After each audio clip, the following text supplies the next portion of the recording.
ٹھیک ہے نہیں مینوں پتہ نہیں لیکن فیصلہ ہے ہی آنا جو کہ خاص طور پہ جو کوئی مطلب سپائنگ ہے, جاسوسی ہے, ایک بندہ جو ہے وہ جاسوسی میں پھڑیا گیا. تو اگر آپ اس کا ٹرائل جو ہے وہ کریں گے شروع سول کورٹ سے تو وہ تو پھر 20-22 سال چلائے گا نا جی سول کورٹ کے اندر, تاریخیں لے کے, اور تاریخ نہ دے ہیں کوئی سول جج, وکیل جا کے اس کے عدالت کے تالوں کے اندر ایلفی ڈال دیں گے, جج کو پکڑ کے گھسیٹیں گے, بالوں سے پکڑ کے ڈائز سے نیچے گرا دیں گے, ہیں ججوں کا بھی تو ایک ہے نا. تو اس لیے انہوں نے کہا کہ یہ جو لوور کورٹ والا پروسیجر ہے یہ ہم طے کر لیتے ہیں, اپیل آپ ہائی کورٹ کے اندر پہلا اپیلٹ جو فورم ہے آپ ہائی کورٹ میں کریں, پھر اس کے بعد سپریم کورٹ میں جائیں, اور پھر پریزیڈنشل پارڈن جو ہے وہ بھی ہو. یہاں پہ جب ملٹری کورٹ میں ہوگا تو وہاں پہ ایک پارڈن کا رائٹ پہلے چیف آف آرمی سٹاف کو بھی دیا جاتا ہے, ان کے جو پروسیجرز ہیں ان کے تحت حاصل ہے کہ اگر کوئی بندے کا ملٹری کورٹ کے اندر ٹرائل ہوا ہے تو اس کے پاس پہلا جو اپیل کا حق ہوتا ہے وہ چیف آف آرمی سٹاف کے پاس ہوتا ہے, اور چیف صاحب معافی کر دیتے ہیں. اور خاص طور پہ جب چیف صاحب بدل گئے ہوں, نیا چیف آ گیا ہو تو وہ ضرور ہی معاف کر دیتا ہے. تو ورنہ پھر آپ ہائی کورٹ میں جائیں, ہائی کورٹ میں وہ لگے, اگر ہائی کورٹ میں بھی سنوائی نہیں ہوتی اور وہ فیصلہ برقرار رہتا ہے تو سپریم کورٹ کا فورم ہے, سپریم کورٹ میں بھی نہیں ہوتی تو پھر پریزیڈنٹ کے پاس ہو جاتی, پارڈن کے طور پہ جاتی ہے. اس کا سیدھے سباؤ مطلب کیا ہے, اصل خبر کی ہے. اب آپ نے پہنا اصل خبر کیا ہے, اصل خبر یہ ہے کہ 9 مئی کے دن اور پاکستان کی مختلف ملٹری انسٹالیشنز کے اوپر جو حملے ہوئے, جن کے اندر میاں والی کا ایئر بیس بھی شامل ہے, GHQ بھی شامل ہے, کور کمانڈر ہاؤس لاہور بھی شامل ہے, وہ چونکہ ملٹری انسٹالیشن پہ حملے تھے تو ان کے اندر کیے گئے جو ملزمان ہیں ان کا ٹرائل ملٹری کورٹ میں ہوگا. اس فیصلے کا مطلب یہ ہے. اب اس فیصلے کی راہ کے اندر جو ہے وہ 2 رکاوٹیں ڈالی گئی. ایک کورٹ پروسیجر کے اندر, ایک کورٹ پروسیڈنگ کے اندر جناب لطیف کھوسا, وہ پاک پتن والا لطیف نہیں گا جی, طیفہ جاسوس نہیں گا جی, ٹھیک ہے, طیفہ جاسوس کی اور کہانی. طیفہ جاسوس نے بھی آ کے جو ہے وہ لگتا ہے جج صاحب جو ہے وہ والی کہانی طیفہ جاسوس والی بار بار سننا چاہتے ہیں کہ جب میں اندر گیا تو اندر کیا ہو رہا تھا, وہ بار بار سننا چاہتے ہیں, اس لیے پھر اس کو بلا لیا. میرا خیال ہے کل ہے اس کی سماعت. تو خیر یہ جو ہے کیا واحد دور آ گیا. اچھا تو یہ اب مسئلہ اس میں 2 تھا. ایک تو لطیف کھوسا صاحب نے لچفرائی کرنے کی کوشش کی اور کہا کہ جناب دیکھیے یہ اعتراض اٹھایا ہوا ہے کس نے, جواد خواجہ صاحب نے. تو جواد خواجہ صاحب کتنے نے, وہ نہیں آئے. اچھا جواد خواجہ صاحب کیوں نہیں آئے؟ جواد خواجہ صاحب اس لیے نہیں آئے ہوں گے کہ ذرا تھوڑے سے وہ ہیں نا رکھ رکھاؤ والے آدمی ہیں, تو ان کی اپنی ججمنٹ ہے کہ اگر جج صاحب کے اوپر اعتراض ہو جائے اور جج صاحب محسوس کریں کہ وہ اس اعتراض کے باوجود بھی اپنی نیوٹریلٹی اور آبجیکٹیوٹی جو ہے اس کو برقرار رکھ سکتے ہیں تو وہ بیٹھ سکتے ہیں اس بینچ کے اندر. اب وہی جواد خواجہ صاحب جو ہیں وہ جسٹس سردار طارق مسعود صاحب کے اوپر اعتراض فرما رہے تھے, ٹھیک ہے. پھر سردار صاحب نے کہاں اٹھنا تھا, اور اٹارنی جنرل صاحب جو ہے وہ تیلی لگا دی. انہوں نے کہا جناب یہ تو ان کا اعتراض ہی نہیں ہے. تو اب سردار لطیف کھوسا نے اب سین کریٹ کرنا تھا, آپ بیٹھے سن رہے ہیں اور انہوں نے اعتراض کیا ہوا ہے. انہوں نے کہا پھر کھڑے ہو کے سن لیتے ہیں. ٹھیک ہے, بیٹھ کے سننا ہے اور کھڑے ہو کے سنیے ایسی. اچھا جی. اور سردار جو وہاں پہ کورٹ میں موجود تھے انہوں نے بتایا کہ لطیف کھوسا صاحب کی لینگویج بھی بہت ہارش اور لہجہ بھی بہت گستاخانہ تھا, لیکن سردار صاحب اریٹیٹ نہیں ہوئے. انہوں نے کہا یار اچھا کھڑے ہو کے سن لیتے ہیں. ٹھیک, ویسے ایسے کہتے ہیں فل بدی جگت. اچھا کھڑے ہو کے سن لینے. اچھا جی. تو اس پہ اٹارنی جنرل نے تیلی لگا دی. انہوں نے کہا یہ تو ان کا اعتراض ہے ہی نہیں, یہ کون ہے, یہ کہاں سے آئے ہیں سردار. اب سردار لطیف کھوسا جو کہ جن کے ساتھ جو ہے وہ پنکی پیرنی ہنسنس کے باتیں کرتی ہے, اب ان کی شان اقدس کے اندر تو گستاخی ہو گئی نا جی. اتنا بڑا مقام ہے ان کا اعلی یوتھ کے ہاں کہ پنکی پیرنی ان سے ہنس کے باتیں کرتی ہے فون کے اوپر, اور وہ باتیں لیک بھی ہو جاتی ہیں. اور سردار لطیف کھوسا صاحب جو ہیں وہ پہلے بندے ہوتے ہیں تصدیق کرتے, آہو میری آواز ہے, میری آواز ہے.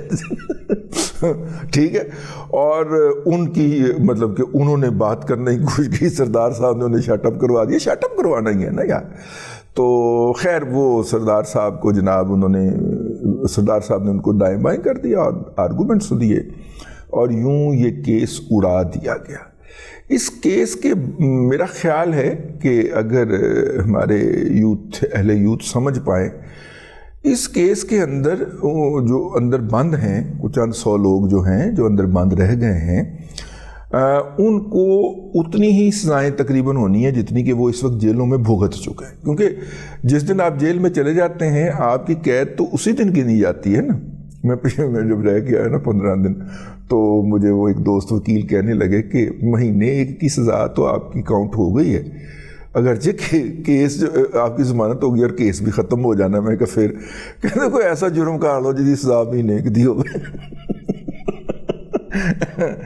ٹھیک ہے. تو خیر کہنے کا مطلب یہ ہے کہ جتنی کی سزائیں اس وقت آل یوتھ قوم یوتھ نے بھگت لی ہیں، میرا نہیں خیال کہ اس سے زیادہ کی انہیں قید کی سزا ان مقدمات کے اندر ہو پائے گی. ٹھیک ہے. تو اس لیے جو ہے پریشانی کی کوئی ضرورت نہیں ہے. اچھا ہے کیس جلدی نپٹ جائیں گے، ورنہ یہی کچھ ہوتے رہنا ہے جو خدیجہ شاہ صاحبہ کے ساتھ ہو رہا ہے. اور جو ہے ہونے دیں، اس پروسیڈنگ کو مکمل ہونے دیں. اس کے بعد ہائی کورٹ کے اندر رونقیں ہی رونقیں ہیں. کوئی انکل ہیں اور کوئی آنٹی ہیں اور کوئی میرا مطلب ہے چچا ہیں، مطلب سارے اپنے ہی بیٹھے ہوئے ہیں نا، تو وہ جائیں گے وہاں سے سارے رہا ہو جائیں گے. بات ختم کرنے کی کوشش کرتے ہیں، اور رہائی کی صورت یہی ہے کہ کیس کی پروسیڈنگ ہو جانے دے ملٹری ٹرائل کے اندر. وہاں پہ جو سزا ملے گی بیشتر تو اسی سزا میں ہی فارغ ہو جائیں گے کہ اللہ جناب اتنی کی سزا تو انہوں نے بھگت لی ہوئی ہے، تو چلیں جناب.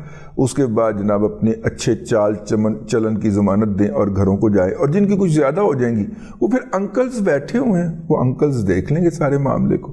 تو اس لیے پریشان نہیں ہونا، اور بالکل بھی پریشان نہیں ہونا اہل یوتھ نے. میں ان کا یہ میرا کندھا حاضر ہے یہاں پہ سر رکھ کے، تو آپ آنسو بہا سکتے ہیں، مجھے گالیاں بھی دے سکتے ہیں، لیکن کام تو نال پٹھا پہ گیا جی.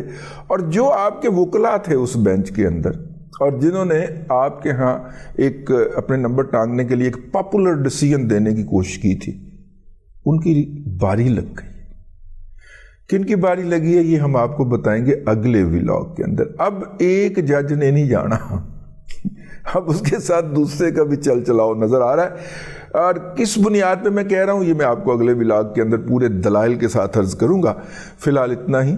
اگلے ولاگ میں پھر حاضری ہوگی. اللہ تبارک و تعالیٰ آپ کو آسانیاں عطا کرے اور آسانیاں خلق خدا میں تقسیم کرنے کی توفیق عطا کرے.